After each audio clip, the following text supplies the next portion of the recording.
अबूझमाड़ के जंगलों में नक्सलियों और बीएसएफ के बीच मुठभेड़ रोज की बात है, लेकिन यहाँ की लड़ाई सिर्फ बंदूक से नहीं जीती जाती, बल्कि यहाँ का सबसे बड़ा हथियार है खुफिया तंत्र। इलाके में नक्सलियों का खुफिया तंत्र हमेशा से मजबूत रहा है, जिसे धीरे धीरे बीएसएफ ने उखाड़ फेंकना शुरू कर दिया।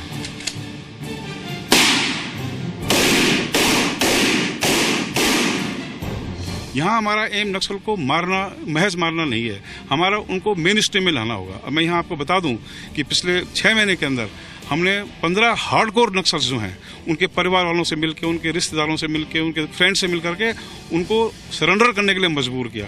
तो अभी तक पिछले 6 महीने में 15 नक्सल हमारे पास सरेंडर कर चुके हैं और ये जो प्रोसेस लगातार जारी है और आने वाले समय में बहुत सारे नक्सल जो हैं एक्टिव हैं वो हमारे पास सरेंडर के लिए आने वाले हैं। बहादुर जवानों, आपने ऑपरेशन बहुत अच्छा किया है और इस ऑपरेशन में हम सफल हुए हैं। अभी हम वापस जो है टैक्टिकली मूव करके जाएंगे हेडक्वार्टर की तरफ, लेकिन हर एक ऑपरेशन में विड्रॉल सबसे मुश्किल काम होता है, जैसा कि आप सभी जानते हैं। अभी भी हम नक्सलियों के इलाके में हैं। विड्रॉल के दौरान हमें पूरी सुरक्षा रखनी है, क्योंकि अक्सर ऐसा देखा गया है कि विड्रॉल के समय ही नक्सली हमारे लिए कहीं रास्ते में एम्बुश लगाते हैं। तो रास्ते में पड़ने वाले किसी भी तरह के खतरे, जैसे कि आईडी या बूबी ट्रैप्स, इसका हम पूरा खास ख्याल रखेंगे। बिल्कुल कैजुअल नहीं होंगे, समझ गए?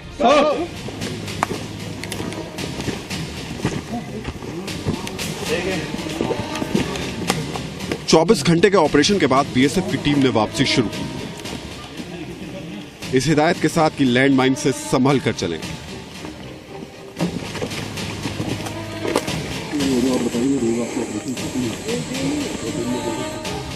क्योंकि अमूमन ऐसे ऑपरेशन के बाद नक्सली सुरक्षा बलों के रास्ते में लैंडमाइन बिछा देते हैं।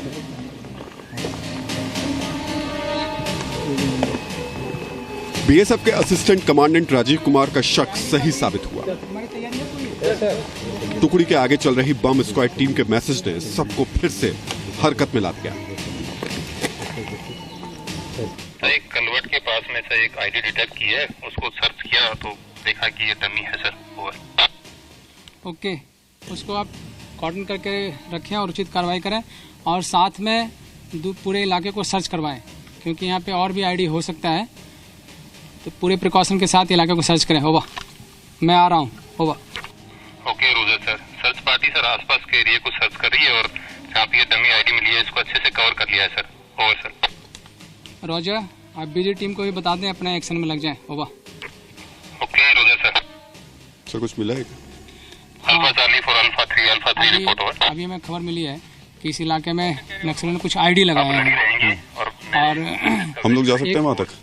हाँ, वहाँ चल के देख सकते हैं। एक आईडी जो संभवतः डमी है, उन्होंने हमें डिसेप्शन प्लान के तौर पर उसको लगाया है, शायद हमें धोखा देने के लिए। तो वहाँ तक हम चल के देख सकते हैं, लेकिन हमें शक है कि उन्होंने साथ में कुछ और भी लगाया होगा जो लाइव आईडी हो सकता है। तो अपना पूरा प्रिकॉशन लेके चलेंगे वहाँ। ठीक है सर, वहाँ तक आप चल सकते हैं। हम तेज कदमों के साथ उस ओर बढ़े जहां से लैंडमाइन की खबर मिली थी।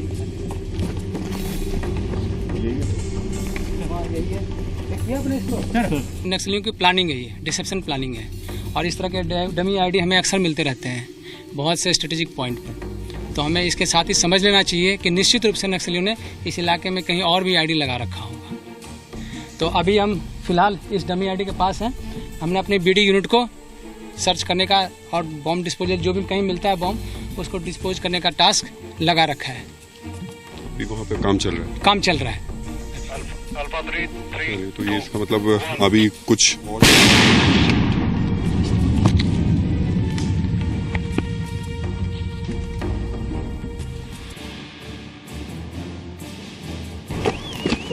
इस इलाके में जमीन के नीचे बारूदी सुरंग बिछाना नक्सलियों का सबसे बड़ा और कारगर हथियार है। सबसे ज्यादा मुझे लगता है यहाँ पर काम करने वाले बीएसएफ के लोग हैं या जो भी फोर्सेस के लोग हैं, उनके लिए सबसे ज्यादा ये प्रॉब्लम ये माइंड सबसे बड़ा माइंड से प्रॉब्लम है। और आईडी की घटनाएं अक्सर यहाँ पे होती रहती हैं। इनके लगाना भी आसान है क्योंकि डायरेक्ट कन्फ्रंटेशन नहीं है। वो हमारे मूविंग कॉलम के रास्ते में कहीं भी लगा सकते हैं वो, और लगा के वो छुप जाते हैं। जो ट्रुप्स ऑपरेशन में निकलता है, हो सकता है उनका पैर गलती से इस पर पड़ जाए और कैजुअलिटी हो जाए। इसलिए हमारे लिए एक बहुत खतरनाक चीज़ हथियार है नक्सलियों के हाथ में। बीएसएफ को निशाना बनाने के लिए नक्सलियों ने यही रणनीति अपनाई। जगह जगह रास्ते में बारूदी सुरंग बिछा दी ताकि धमाके में ज्यादा से ज्यादा नुकसान हो। नक्सलियों की ये रणनीति कितनी खतरनाक है इसका अंदाजा हमें एक के बाद एक हुए कई धमाकों से ही समझ में आ गया।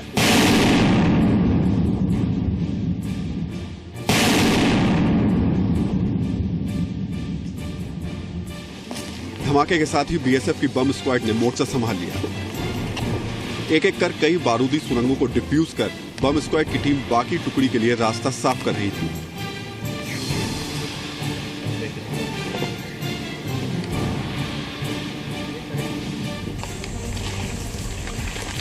आखिरकार 48 घंटे के बाद टुकड़ी के साथ हमारी टीम भी वापस बीएसएफ के कैंप पहुंच गई।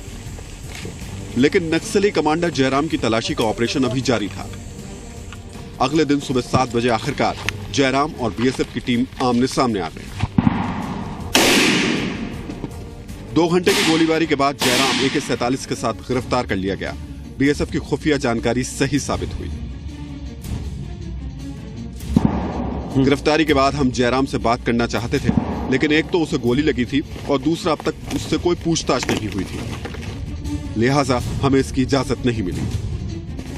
लेकिन यही हमें पता चला कि बीएसएफ के हाथ नक्सलियों का एक और टॉप कमांडर लगा है जिससे हम बात कर सकते हैं। सूरज नाम के इस नक्सली कमांडर के पास कई चौंकाने वाले राज हैं। अब हम आपको मिलवाने जा रहे हैं नक्सलियों के एक टॉप कमांडर सूरज से, जो कि अब आत्मसमर्पण कर चुके हैं।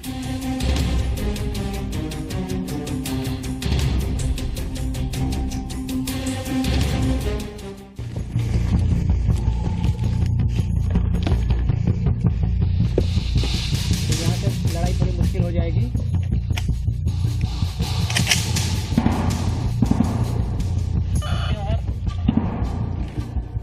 कुछ इस तरीके की खबरें मिल रही है कि यहाँ पर शायद कोई मूवमेंट हुआ है।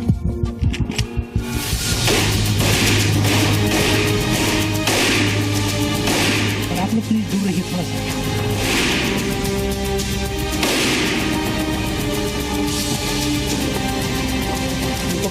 राइट से पूरा कॉर्डन करो।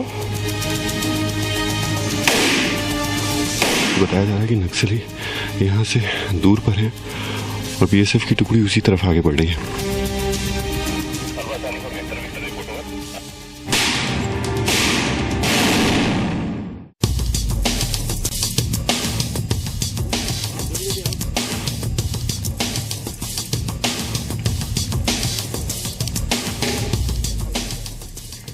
अबूझमाड़ के जंगलों में नक्सलियों पर बीएसएफ का शिकंजा लगातार कसता जा रहा है। बीएसएफ के दबाव की वजह से ही कुछ दिन पहले 5 जिलों की कमान संभालने वाले कुख्यात नक्सली कमांडर सूरज ने सरेंडर किया। अब हम आपको मिलवाने जा रहे हैं नक्सलियों के एक टॉप कमांडर सूरज से, जो कि अब आत्मसमर्पण कर चुके हैं। सूरज, सवाल मैं आपसे सीधे सीधे पूछूंगा। 10 साल आपने एज अ कमांडर काम किया है और टॉप कमांडर काम किया है नक्सलियों के बीच। आप शामिल क्यों हुए नक्सलियों में? क्या है कि वो अपना देहाती इलाका है और हमेशा वहाँ पे अप डाउन करते हैं नक्सली, और उसमें क्या है कि मजबूर हो जाते हैं लोग कि उसमें नक्सली संगठन में शामिल होना है करके हमेशा मतलब वहाँ प्रेरित करते रहते हैं। ट्रेनिंग आप जो मिली है या जो दी जाती है उसमें कौन कौन से हथियार रहते हैं नक्सलाइट से बात? उनमें से 12 बोर से LMG तक के 2 इंच मोटर हैं, AK-47 हैं, SLR हैं, इंसास हैं और 303 single shot 12 bore double barrel हथियार हैं उन लोगों के पास में। गोलियां हैं इतनी कि फोर्स से मुकाबला कर? नहीं, अभी तो गोली की कमी है बहुत वहाँ, और शायद अभी 1-2 घंटा अगर डटा जाए तो शायद जरूर सरेंडर हो सकते हैं। कारतूस हो सके तो अभी एक AK-47 में 35, 40, 50 लगभग वही हैं, बाकी कारतूस की बहुत कमी है अभी। सूरज, सबसे बड़ा अगर हम नक्सली नेता कहें या कहें मिलिट्री विंग में आपका सबसे बड़ा ये जो 10 साल में आपने देखा, कौन है वो शख्स अभी भी जो कि किसी के सामने नहीं है और सिर्फ नाम सुना हो आपने, या फिर सिर्फ नाम अभी तक फोर्सेस में चल रहा हो? ऐसा तो बहुत ऐसे हैं जो नाम भी नहीं जानता है, और अभी अपने महासचिव नक्सली महासचिव तो अभी गणपति हैं, उसको जो 2007 में देखा था वो भी रात को। बाकी यहाँ कोसा देव जी ऐसे लोग हैं, उनको सोनू हैं, इनको पहचानता हूँ मैं और जानता हूँ, उनसे मुलाकात हुआ है। क्यों एकदम से साल भर में इतने सारे आत्मसमर्पण हुए? सर आप बोल रहे हैं वो सही है, क्योंकि नक्सलियों के बीच भी मतलब खिंचतान होता है, गुंडबाजी होता है, प्लस अभी क्या है कि फोर्स की तो दबाव बढ़ी गई है, प्लस इसमें क्या है कि एक जनाधार घटा है अभी। छत्तीसगढ़ में अगर हम बात करें खासतौर से, नक्सली महिला ज़्यादा हैं या पुरुष ज़्यादा हैं, किसकी तादाद ज़्यादा है? अभी क्या है कि सर महिलाओं की तादाद अभी नक्सलियों में ज़्यादा है, और जो मिलिट्री विंग्स में है जो सीनियर महिलाएं और जो पुरुष हैं, पुरुष के बराबर टक्कर लेती हैं। खतरनाक और चालाक ज़्यादा कौन है, पुरुष नक्सली या महिला नक्सली? अभी देखा जाए तो पुरुष नक्सली ही चालाक हैं सर, क्योंकि महिलाओं को वहाँ भी छोटे नज़रों से देखा जाता है, कमज़ोर समझा जाता है, कहीं भी तो वहाँ पर भी कमज़ोर समझा जाता है, महिलाओं को मतलब नीची समझते हैं। पर संख्या उनकी ज़्यादा है हाँ, महिलाओं की संख्या भी ज़्यादा है फिलहाल। हाँ, बटालियन में देखा जाए या तो एलओएस में देखा जाए, पुरुषों से संख्या महिलाओं की ज़्यादा है अभी। सूरज के मुताबिक नक्सली संगठनों में आपस में ही फूट पड़ चुकी है, उनके पास गोला बारूद भी अब नहीं के बराबर है। सूरज के इस खुलासे से बीएसएफ को नक्सलियों के खिलाफ ऑपरेशन में बड़ी मदद मिल रही है। आज भी जब आप ये कार्यक्रम देख रहे होंगे, हो सकता है इस वक्त भी अबूझमाड़ के जंगलों में कहीं गोलियां चल रही हों, क्योंकि नक्सलियों के खिलाफ बीएसएफ का ऑपरेशन लगातार जारी है।